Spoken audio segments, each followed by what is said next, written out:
So as well as speaking about Harry and Meghan upon my page, I do the aftermath of abuse, my story, my life, and experiencing that regime of domestic violence and growing up, then getting out and getting free, then realising that I still couldn't find a safe and happy, then soon realising that was a battle that was going to come in time, which I believe was my destiny in my mind. And I started writing my own book, and I read parts of it, and I've done that in my other community on my other platform. And I suppose I do it to show other people that you're not crazy, because for a long time I thought I was crazy.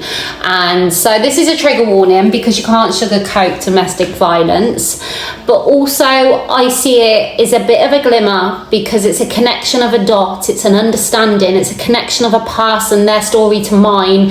And I hope I can achieve that in speaking and dragging my trauma out on full display for all to listen in, so they can understand that they are okay. You know, it was part of the course, I believe, for us. So here goes. I remember the day I sat with my former tutor, Mr. Osborne. I loved him. He was ace in school, although a rough one, which had a bad name, had become my safe space. No eggshells, no problems, just being a kid. Friends and makeup, boys and planning to get drunk, to drown those sorrows, to let go and not feel. I opened up to him and divulged all, how sad my life had become and been, and how nasty my abuser was to us, telling him he would be the perfect dad. Come on, sir, come save my mom, giggling at the end, making light of the dark situations I had at home. For in that moment, asking for help, making it about me, made me feel sick to the core, something I would soon visit again in the aftermath. Like those compliments people give you, our bodies will act almost with a convulsion. As ingrained in us, in our mind, is that natural instinct to blend in, not be indulgent on ourselves, because our minds have been trained that this is disgusting and obnoxious, like everyone is looking and everyone knows. Indulgence is for everyone else, for me, my neighbours, in my street, and now anyone who brought a paper that day. To be carefree in that moment and celebrate you. This is unheard of in the thick dark cloud of the aftermath.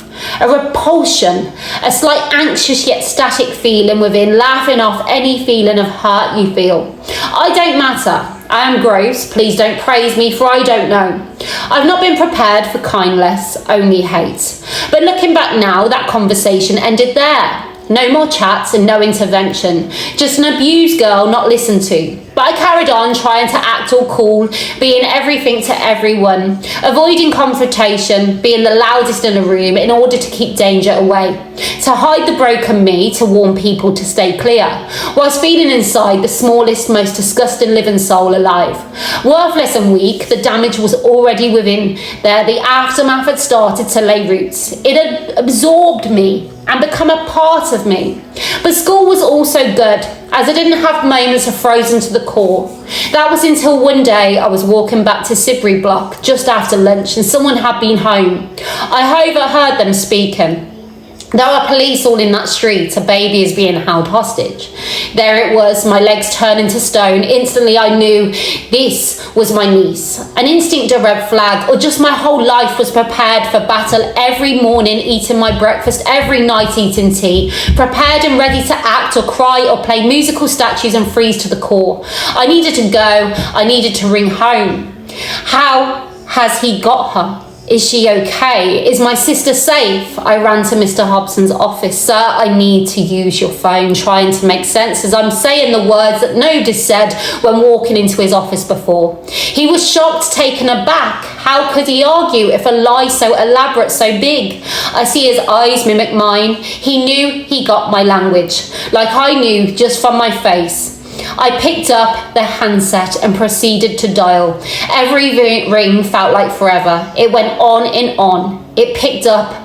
Oh, my legs were like jelly. Hello, Mom? Hey, it's Marlene. Our lovely neighbour had picked up. you know, because I soon realised that all these moments in the aftermath for me where I consumed myself with the sadness and the grief were constantly on a repeat in my mind. All these feelings of repulsive thoughts of, no, not me, I'm not worthy. They were linked back to my childhood, the childhood that I placed far behind me. And we have to do that to a certain degree, but it was still there amongst me. And then I realised in order to acknowledge it, I needed to see it. And then I started to write, and then I started to connect dots, and I then started to understand the whys. So in doing that, by dragging my trauma out, I can see the start in the then, in the now, in how they entwine, which helps me to segregate now when these feelings pop up.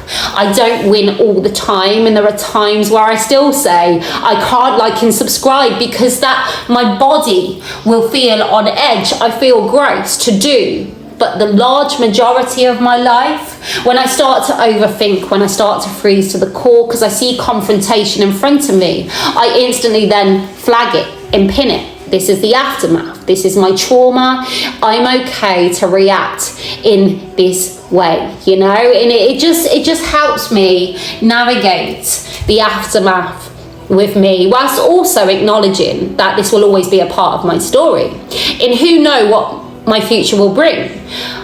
There may be another crash, there may be a trigger so bad out the blue, but at least I have the basics to help me pull through, you know. So I just share that like I'd say true movie review. This one is an actual true movie. This is my life in words as I speak them to you in my desperate need to reach out to someone who is now living just like I was once upon a time in my bad side of the aftermath, and I now see it as I'm in the better side of the aftermath, you know, just by understanding all of me, my strengths, my weaknesses, my whole story, not just the parts that feel safe to me, because in doing this, I've helped it all feel a bit more comfortable and safe for me.